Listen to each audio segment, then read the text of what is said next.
قرآن وہ کتاب ہے جو درس انقلاب ہے، سمجھ کے گر کوئی پڑھے تو نور علی نور ہے۔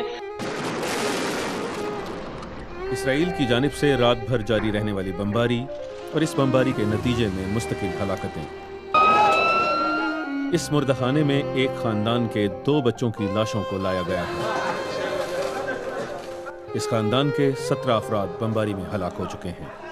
حماس اور اسرائیل کے درمیان 2009 سے اب تک ہونے والی یہ تیسری انتفاضہ ہے۔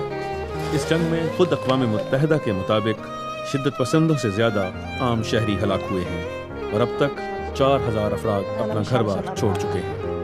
ہم خود کو نہیں بلکہ اپنے بچوں کو بچانے کے لیے یہاں آئے ہیں، جو آدھی رات ہونے والی بمباری سے خوفزدہ ہے اور ننگے پاؤں پیدل چل کر یہاں آئے ہیں۔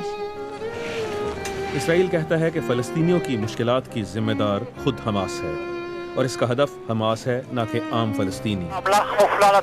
اپنے اس دعوے کو مزید تقویت دینے کے لیے اس نے کاکپٹ سے لی گئی یہ ویڈیو ریلیز کی ہے جس میں شہریوں کو حملے سے پہلے جانے کے لیے کہا جا رہا ہے۔ ہمارا مقصد اپنے لوگوں کے لیے استحکام اور سیکیورٹی کو یقینی بنانا ہے۔ ہم حماس اور دیگر شدت پسند تنظیموں کو نشانہ بنا کر وہ ہدف حاصل کرنے کی کوشش کر رہے ہیں۔ مجھے نہیں معلوم کہ یہ ہدف کیسے حاصل کیا جائے گا، سفارتی کوششوں سے یا فوجی کارروائی سے، لیکن ہمیں اپنے مشن میں کامیاب ہونا ہے۔ حماس اپنی غلطی ماننے کو تیار نہیں اور اس نے یہ ویڈیو جاری کی۔ فلسطینیوں کی ہلاکتوں میں اضافہ ہو رہا ہے اور اسرائیلی خوف کی زندگی جی رہے ہیں، لیکن ایسے میں جنگ بندی کے امکانات نظر نہیں آتے۔ اسرائیل کہہ چکا ہے کہ وہ اپنی کارروائیاں تب تک جاری رکھے گا جب تک وہ اپنا ہدف حاصل نہیں کر لیتا۔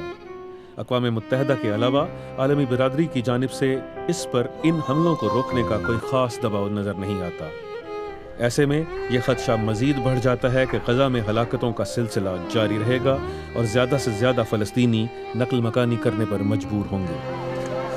اللهم اعز الاسلام والمسلمين، اللهم اعز الاسلام والمسلمين واذل الشرك والمشركين ودمر اعداءك اعداء الدين.